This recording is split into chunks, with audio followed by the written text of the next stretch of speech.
நம் தமிழ்நாட்டில் சிவாலயங்களுக்கு குறைச்சலே இல்லாமல் பல இருக்குது. அதுலேயும் குறிப்பாக சொல்லணும்னா பஞ்சபூத ஸ்தலங்கள், அதனைத் தொடர்ந்து வந்த ஆகாய தத்துவத்தை உணர்த்தும் நடராஜர் கோவில்கள், நடராஜர் தத்துவத்தை விவரிக்கும் உதவும் கோவில்களான சிற்றசபை, பொற்சபை, கனகசபை, ராஜசபை மற்றும் ரத்தின சபை.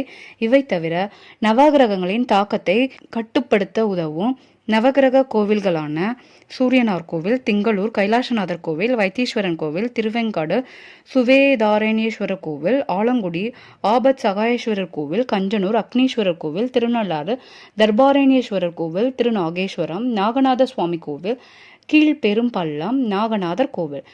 இது இல்லாமல் பல பல புராண கதைகளை மையப்படுத்தி கூறும் வகையில் கட்டப்பட்ட பல சிவாலயங்கள், இத்தனை சிறப்புமிக்க கோவில்களும் நம் தமிழ்நாட்டிலேயே தான் இருக்கு. ஒவ்வொரு கோவிலுமே ஒவ்வொரு தத்துவத்தையும் அதன் பின் மறைந்திருக்கும் பல அறிவியல் உண்மைகளையும் மறைமுகமாக நம்மிடம் எடுத்துரைக்கிறது. இத்தனை பெருமைகள், தத்துவங்கள், அறிவியல் உண்மைகள் நம் கோவில்கள் தன்னகத்தே வச்சிருந்தாலும் நம் இந்து தாற்பயம் என்னவோ கைலாயத்தை தான் சிவனின் இருப்பிடம் அப்படின்னு சொல்லுது. கைலாயம் சென்றால் முக்தி என்றும் மறுபிறவி இல்லை என்றும் ஆத்மாக்கள் இறுதியாக செல்ல வேண்டிய இடம் என்றும் பலவாறு கூறப்படுகிறது. ஆனால் கைலாயத்துக்கு போகிறதோ போயிட்டு வரதோ அப்படின்றது ஈஸியாக நடக்காத ஒரு காரியம். ஏன்னா கைலாயத்தை பற்றி பல பேரும் பல மாதிரி சொல்கிறாங்க. அதில் குறிப்பாக ஒரு சில கூற்றுக்கள் என்னென்னா, கைலாய மலை ஏறினா தன்னோட வயசு கூடிக்கிட்டே போகிறதாகவும், அதுவும் இல்லாமல் ஏறும்போது விசித்திரமான நிகழ்வுகளும் விசித்திரமான சத்தங்களும் கேட்பதாகவும் நிறைய பேர் சொல்லியிருக்காங்க. அதுவும் இல்லாமல் எவரெஸ்ட் சிகரத்தை விட உயரத்தில் குறைவு தான் நம்ம கைலாய மலை. ஆனால் எவரெஸ்ட் சிகரம் ஏறின மலையை ஏறும் வீரர்களால் கூட இந்த மலையை ஏற முடியல அப்படின்னு சொல்லப்பட்டிருக்கு.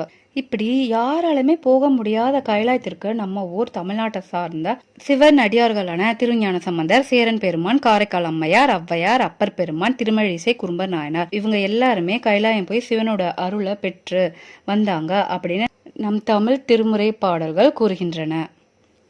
அதுலேயும் போயிட்டு வந்ததில் பாதி பேர் பார்த்தீங்கன்னா வயசான கட்டைங்க. குறிப்பாக சொல்லணும்னா அப்பர், ஔவையார், காரைக்கால் அம்மையார். அதுலேயும் காரைக்கால் அம்மையார் ஒரு லெவல் மேலே போய் தன் ஐயன் சிவன் வாழும் கைலாயத்தை கால்நாள் நடந்தா அவமானம் ஏற்பட்டுவிடும் அப்படின்னு நினச்சி தன் தலையாலேயே தலைகீழே நடந்து அவங்க கைலாயம் ஏறினாங்களாம். அவங்க வரதை பார்த்துட்டு சிவன் மனசு விதும்பி தன் துணைவி பார்வதியாரிடம் என்ன கூறினார்னா, தன் அம்மை வருகிறார் அப்படின்னு சொன்னாராம். அதனாலதான் காரைக்கால் புனிதவதியார் என்னும் பெண்மணிக்கு காரைக்கால் அம்மையார் அப்படின்னு பேர் மருவி வந்ததாம்.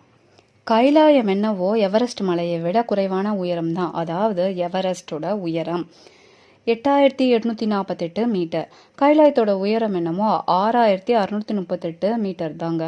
ஆனால் எவரெஸ்ட் ஏறின வீரர்களால் கூட இதை ரீச் பண்ணவே முடியலையாம். எதனால் அப்படி இருக்கும்?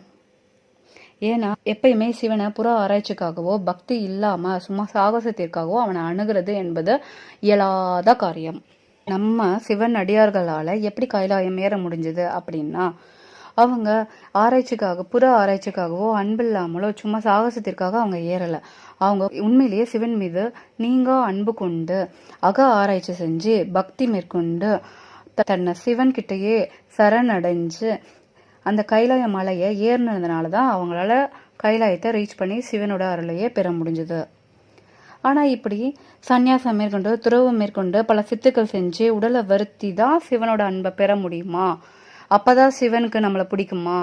இல்லைன்னா நம்மளால சிவனோட அன்பை பெறவே முடியாதா அப்படின்னு நம்ம கேட்டோம்னா கண்டிப்பா இல்லை அப்படின்னு தான் பதில் சொல்லணும். கைலாய மலை வரைக்கும் சாமானிய மனுஷங்களால போய் அவரோட அன்பையும் அருளையும் பெற முடியல அப்படின்றதுக்காக தான் அந்த தாற்பயத்தை அந்த தத்துவத்தை சிம்பிளிஃபை பண்ணி நம்ம வாழும் தரை நிலப்பரப்பிலேயே கட்டப்பட்டதுதான் காஞ்சி கைலாசநாதர் கோவில்.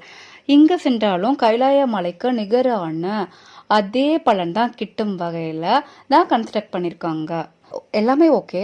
ஆனா இந்த கைலாயத்துக்கே நிகராக கட்டப்பட்ட இந்த கோவில்ல கும்பாபிஷேகம் வைக்கும் போது நீ வேற ஒரு நாள் பூசலார் மனசுல கட்டின கோவிலுக்கு கும்பாபிஷேகம் அதே நாள்ல இருக்கு, நான் அங்க போயிட்டு வரேன் அப்படின்னு ஏன் சிவன் சொன்னாரு? இந்த கைலாய மலைக்கு நிகராக கட்டப்பட்ட கோவிலை விட இந்த பூசலார் மனசுல கட்டின கோவிலுக்கு வலிமை அதிகமா அப்படின்றத நம்ம பூசலார் கிட்டையே போய் பார்த்துட்டு வரலாம். வாங்க போலாம்.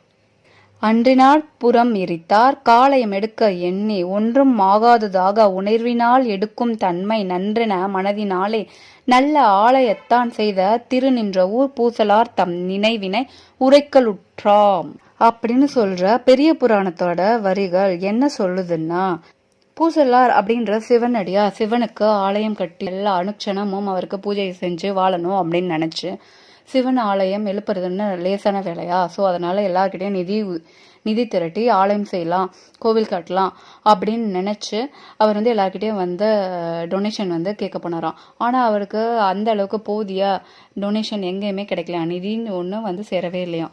ஸோ அதனால் ரொம்ப மனசு கஷ்டப்பட்டு என்ன பண்ணுறதுன்னு தெரியாமல் அவர் அதுக்கப்புறம் யோசிச்சு, சரி வெளியில் எழுப்ப முடியலன்னா என்ன, என்னுடைய சிவனுக்காக நான் என் மனசுக்குள்ளேயே எழுப்புறேன் அப்படின்னு நினச்சி தியானத்தினாலேயே மனசுக்குள்ளேயே அவர் வந்து ஒரு கோவில் கட்டினாராம்.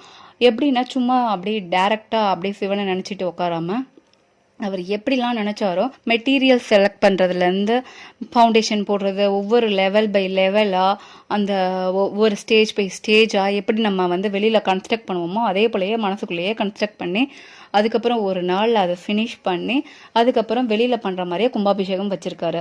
ஆனால் இவர் செஞ்சது எதுவுமே யாருக்குமே வெளில யாருக்குமே தெரியாதான். ஆனால் சிவனுக்காக கட்டப்பட்டது, உள்ளத்தால் கட்டப்பட்டது, எப்படி சிவனுக்கு தெரியாமல் இருக்கும்? ஸோ அதை சிவன் வந்து அவர் குறித்த நாளில் அங்கே போய் அவர் மனசில் கட்டின அந்த கோவிலில் போய் ஒளி ஊட்டினாராம். இதை தான் நான் அங்கே போகிறேன், நீ வேறு ஒரு நாளில் வந்து கும்பாபிஷேகத்தை வை அப்படின்னு சொல்லிட்டு இந்த பூசலார் கட்டின மணக்கோவிலில் வந்து குடியேறினாராம். அதுக்கப்புறம் பாண்டிய மன்னன் வந்து இவர்கிட்ட எல்லா விஷயத்தையும் கேட்டு அறிஞ்ச பிறகு அவர் எப்படி அவர் மைண்டுனால எப்படி வந்து ஒரு கோவிலை கட்டினாரோ அதே போலயே வெளியில் வந்து திருநின்ற ஊரில் கன்ஸ்ட்ரக்ட் பண்ணி அதுக்கு கும்பாபிஷேகம் வெளியில் பண்ணிட்ட பிறகு தான் அவர் வந்து காஞ்சி கைலாசநாதர் கோவிலுக்கு கும்பாபிஷேகமே பண்ணாராம். இந்த திருவிளையாடல் எதை நம்ம கிட்ட கொண்டு வந்து சேர்க்குது, எதை உணர்த்துறதுக்காக இந்த திருவிளையாடலை சிவன் வந்து புரிஞ்சிருப்பாரு.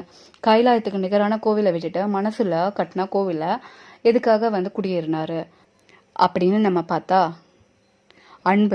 அன்பு ஒன்று தாங்க.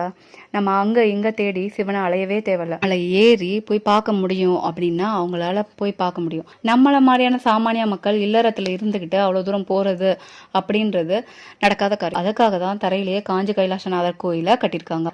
கடவுளை மனசில் அன்பால் ஒரு க்ஷணம் நினச்சாலே போதும், கையிலையும் போக வேண்டியதில்லை, கோயிலும் போக வேண்டியதில்லை, அவனே இறங்கி நம்ம உள்ள கோயிலில் வந்து குடியேறுவான். மனம் என்னும் கோவில் திறக்கின்ற நேரம் அழைக்காமல் அங்கே தெய்வம் வந்து சேரும் அப்படின்ற வாலி வரிகளுக்கு ஏற்ப கடவுள், அதாவது சிவன் தானே அவனே வந்து சேருவான். திருமூலர் பாடலான உள்ளம் பெருங்கோயில் ஊனுடம்பு ஆலயம் வள்ளல் பிரானுக்கு வாய் கோபுரவாசல் தெல்ல தெளிந்தாருக்கு சீவனே சிவலிங்கம் கள்ள புலனைந்தும் காலமணி விளக்கே அப்படின்ற பாடலும் உணர்த்துது. இந்த வீடியோ பிடிச்சிருந்தா லைக் பண்ணுங்க, ஷேர் பண்ணுங்க, சப்ஸ்கிரைப் பண்ணுங்க. நன்றி.